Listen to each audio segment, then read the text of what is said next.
Good. Let's make somebody's day. Joining us now for an unscheduled guest visit.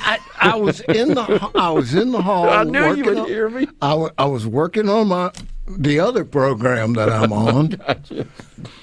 This is reminiscent of the good old snow week. You and I had to deal with it. The less we think about that, the better. Not that it was a bad time. That's not what I'm saying. It was just so much time. I remember one of them days, I think we looked at each other and said, what the heck are we going to eat? That was not. See, once you hit survival mode, your first thought in the morning, what are we going to eat? What are we going to eat? And nobody would show up with food. No. Ever. And the Snickers bars and the Cheez-Its at the hotel was getting old, I got to tell you.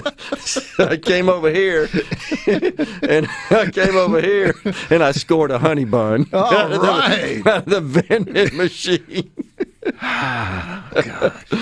Well, we were just having a discussion about music. And which is, Perez heard us. I said he's going to come in here and we're going to talk about it. So I was just telling the audience about this rather common experience of driving up to put gas in my vehicle. And it seems like there's always a vehicle next to me. You think it's going to take off, the music. So it's like hopping on the ground. How does he keep that thing still to put gas in it? But it's not music coming out. It's sound and profanity is all I hear. Well, part of the problem is we could go back to funding for arts, if you want to go that far back. Funding for arts? Funding for the arts. Okay. All right. Because apparently the first thing to go in high schools and junior high schools, art department, music department. Okay. So nobody's learning an instrument. But everybody's sitting in their room at home, in the back, putting together beats, whatever the heck that is. Well, I don't know what that is. Beats? What's that, Ryno? That is what it sounds like. It's the drum beat, but it's digital. Right. Usually a loop. So you don't have to actually know how to handle the sticks and a trap set and stuff like that? No. What you have to know how to do is put together, without using a razor blade and splicing. Okay. You've been around a while. I'm thinking you have some experience of that. I'm going to go out on a limb. I have been known to. Yes. Anyway, you don't need razor blades and splicing anymore. All you got to do is put beats together, like Ryno said. Okay. You got a loop. Using software on computers and phones and so forth. You got a loop. Okay. And then Billy Bob comes in, and Billy Bob comes up with some lyrics. I don't call them lyrics. You might. That's what the publishing company says. Okay.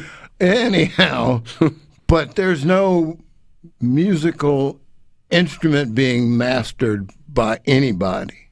Yeah. Clearly. I mean,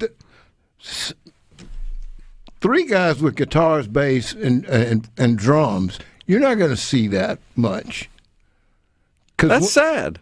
I got to tell you. And look, let's face it, they're dying out. I was about to mention that whole part.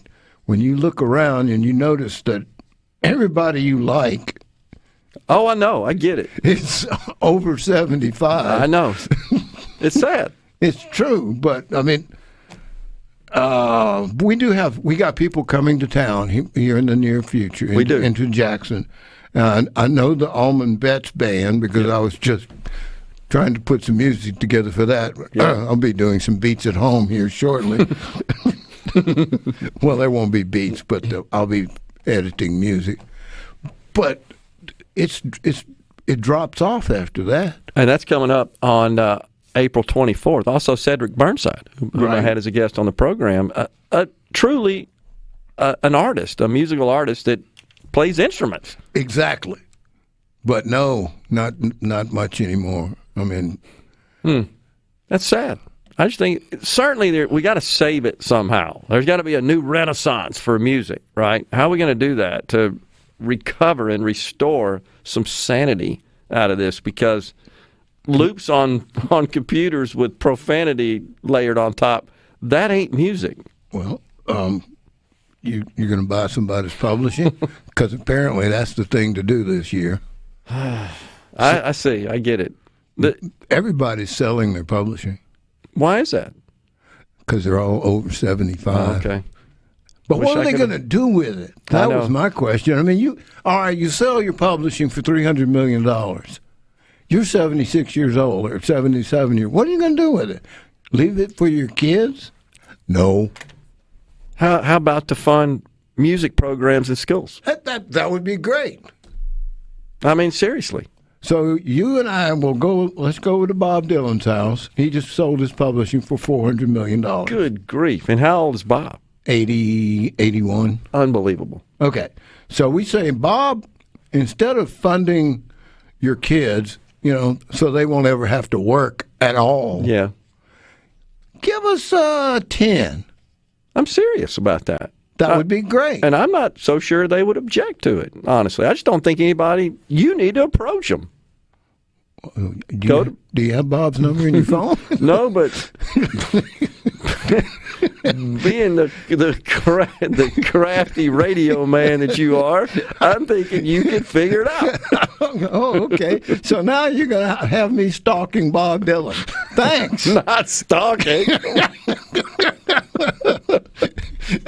I was thinking call him on the phone. Oh, okay. Well, text him or something. I got to figure out how to get in touch with Bob. We're going to have to figure that out.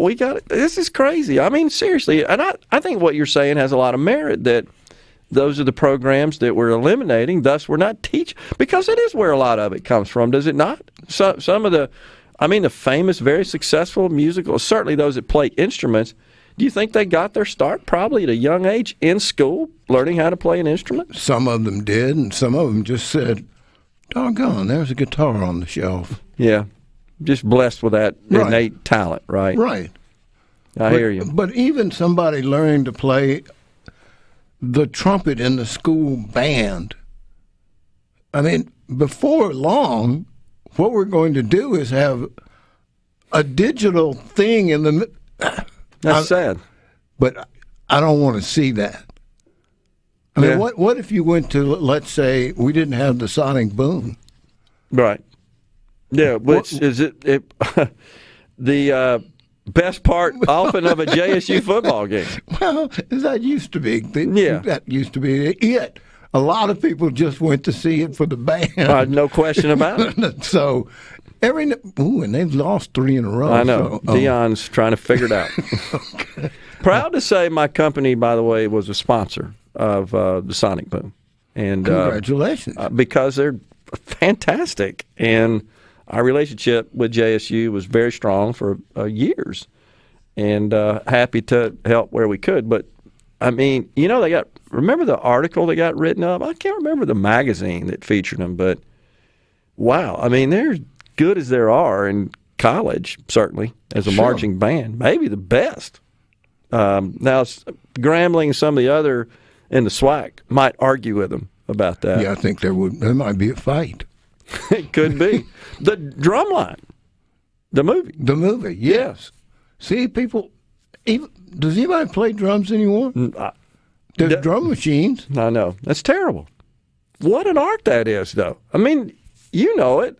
I'm just an aspiring hack amateur drummer. These guys are good.